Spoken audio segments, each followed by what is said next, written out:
અને મહત્વપૂર્ણ સમાચાર રાજકોટમાં સોખડામાં મહિલા પર એસિડ એટેકનો એક મામલો પ્રકાશમાં આવ્યો હતો, જે આરોપીને પકડી પડાયો હોવાના સમાચાર છે।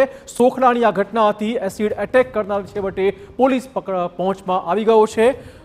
પ્રકાશ સરવૈયા નામના યુવકે ફેંક્યું હતું એસિડ એટેકમાં ઇજાગ્રસ્ત મહિલા ટ્રીટમેન્ટ હેઠળ છે। આ પીડિત મહિલાની પિતરાઈ બહેન સાથે આરોપીની સગાઈ કરાઈ હતી।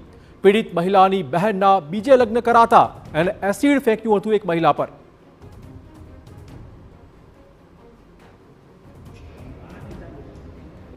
आज आरोपी है प्रकाश प्रवीण भाई सरवैया, जेओनी सगाई आज फरियादी है तेमना पितराई बेन साथे करवानी बात थयेली हती।